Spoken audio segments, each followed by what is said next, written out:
Hey guys, welcome to the channel. My name is Joey, and I wanted to make a video because I foresee a potential UFC super fight in the very near future. You have UFC 261 coming this Saturday, which I absolutely cannot wait for this fight card. But on the fight card, out of those three title fights, you have Valentina Shevchenko defending her belt against Jessica Andrade. You have Weili Zhang defending her belt against Rose Namajunas. And I did full breakdown and predictions for these fights on my YouTube channel. Go check them out. But if my predictions come to fruition and Valentina Shevchenko wins and Weili Zhang wins, I think there's a very good chance we see a women's super fight in the very near future, no matter what.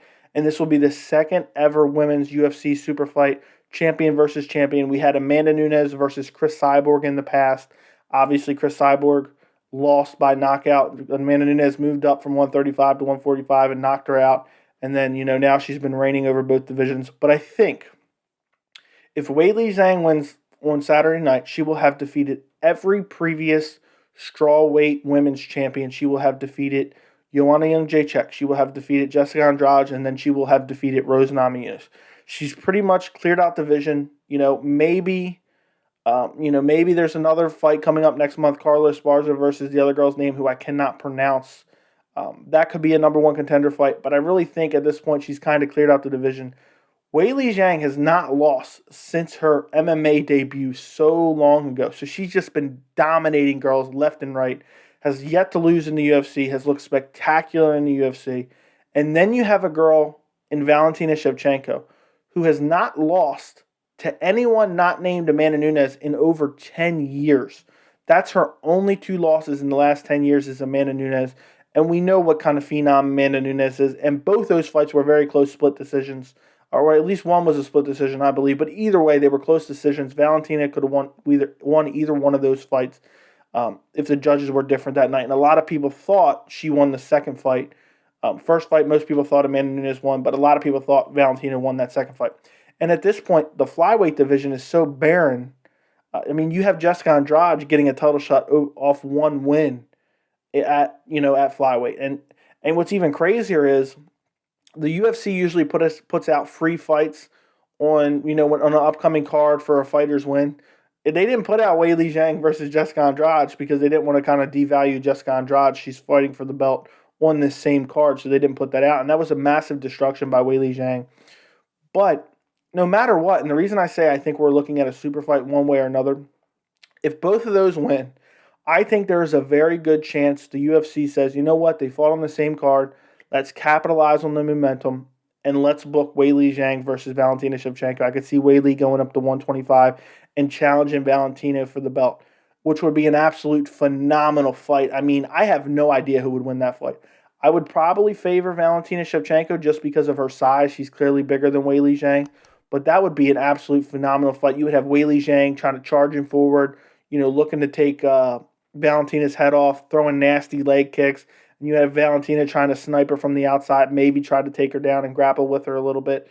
But that fight would sell. I think that would be, one of the bigger fights in women's MMA history.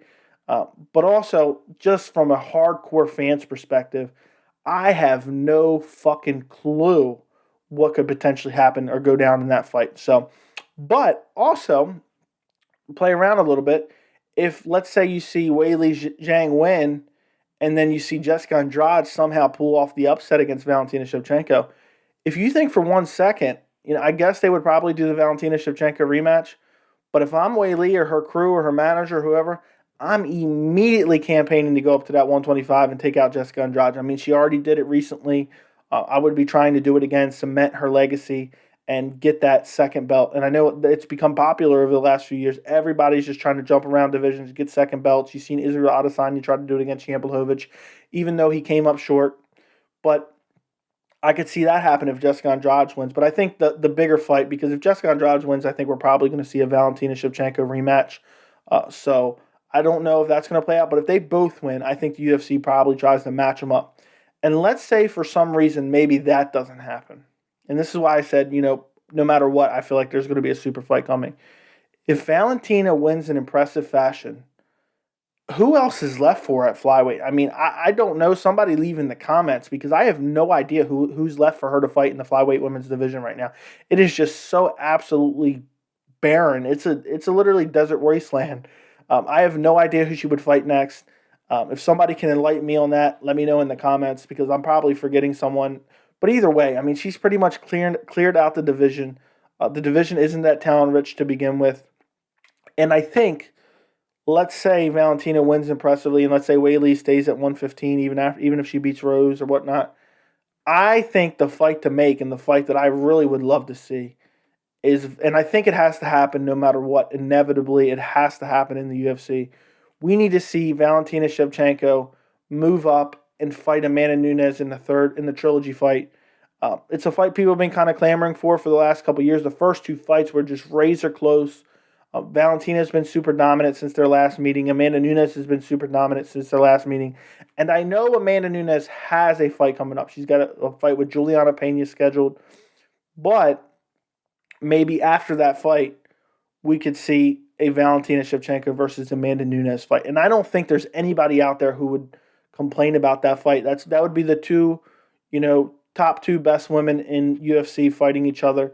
Weili Zhang's clearly probably number third right now, but she's creeping up there. I mean, I don't know. I would, all three of them are tied in my opinion. Amanda Nunes, Valentina Shevchenko, and Weili Zhang. I'm just so impressed with all of them.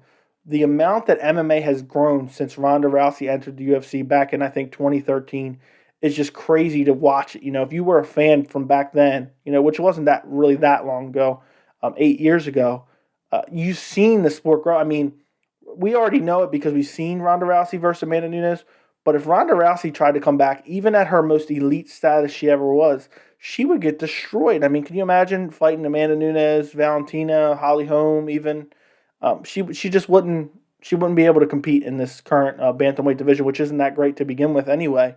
But I would love to see Valentina versus Amanda Nunes, and I doubt the UFC would make it a headliner of a pay-per-view, but I would have no problem with that headlining a pay-per-view or any of those permutations of Weili Zhang versus Valentina Shevchenko or Valentina Shevchenko versus Amanda Nunes. I would love any of those women's fights. They could all headline a pay-per-view. I'd still, put out the $70 or whatever it is to buy the pay-per-view and watch any of those. And I think there's a very high likelihood that we will see one of those fights after Saturday. It all depends what Saturday goes down because who knows? Maybe Rose Namajunas and Jessica Andrade both pull up the upset and win. Then everything is just, jumbled upside down at that point. I have no idea what would happen in any of the divisions. But if everything goes to plan and my picks come to fruition, which, by the way, obviously I haven't had a channel all year, but my picks for this year, I've gotten every title fight right, except I picked Peter Yan, and obviously he technically lost because he got DQ'd to Aljamain Sterling. So I've gotten every title fight right so far in 2021, but Peter Yan versus Aljamain Sterling, which really hurts, honestly. That really sucks. It really pisses me off just thinking about it. So if my picks come true on Saturday night, we will be seeing a women's UFC super fight in the very near future. Like the video, make sure you subscribe, comment down below, and let me know what you think of this idea and which fight you would prefer out of those options of super fights. And thank you for watching. I'll see you in the next video.